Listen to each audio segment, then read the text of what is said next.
Hello, I'm Pat with Pettis Advanced Training Solutions. Today we will be discussing how to de-escalate a tense situation. But before we do, make sure you smash and subscribe the like button so we can bring more content to you like this in the future. So let's get started. Today we will be discussing 5 factors that can allow you to de-escalate a tense and potentially violent situation. Number 1, move to a more private area.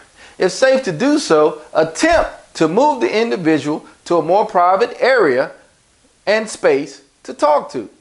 This may allow for the individual to speak with you a little bit more freely and allow for less distractions and interruptions from outside agitators. So number 1, make sure we try to get to a more private situation if it's safe to do so.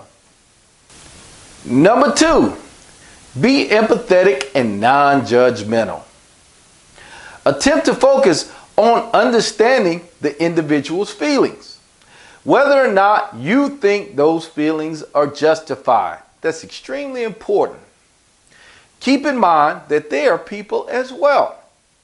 So don't be judgmental about what they're saying. They're going through a crisis and they're rationalizing things to you like they understand them. So be empathetic and non-judgmental. Attempt calming responses such as, I think other people may feel the same way. Number 3, respect personal space. If possible, maintain approximately 3 feet away from the individual. This may allow the individual to decrease a sense of anxiety and may help prevent the individual from acting out. If possible, don't block any exits. This will allow the individual to feel as if they are not trapped. So we want to decrease their anxiety by calming them, by giving them space to react. When you get up on somebody, it becomes a lot of pressure, especially if they don't want you in this space. So give them some space. Don't block the exit, because then they think they're trapped in. And just like many other animals, if they feel trapped, you're going to have a problem. The situation may increase because you are, in their mind, trapping them in. Number 4, keep your tone and body language very, very neutral. What do I mean by neutral? The more an individual loses control, the less they hear your words and the more they respond to your nonverbal communications. Make sense? So, be very neutral. For example, keep your body posture very relaxed. Talk in a very calming voice. And keep your hands up and your palms facing towards them. Palms facing forward is more of a non-threatening posture.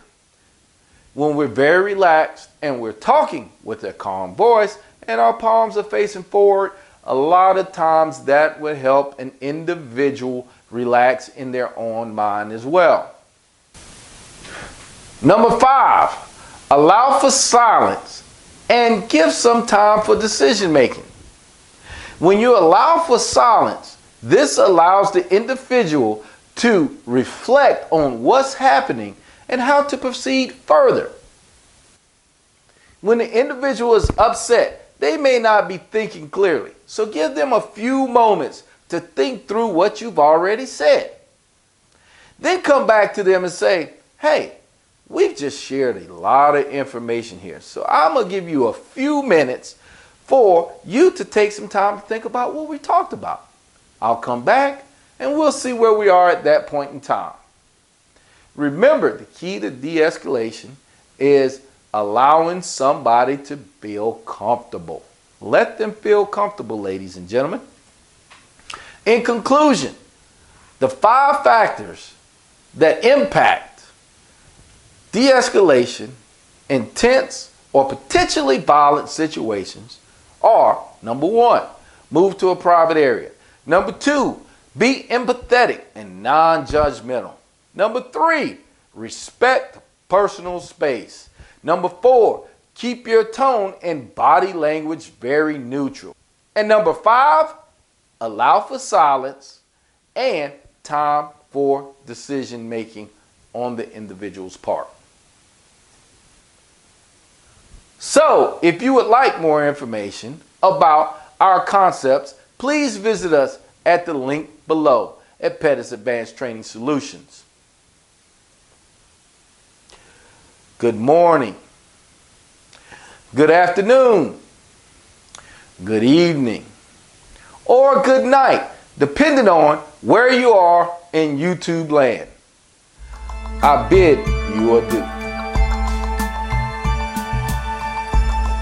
Until next time.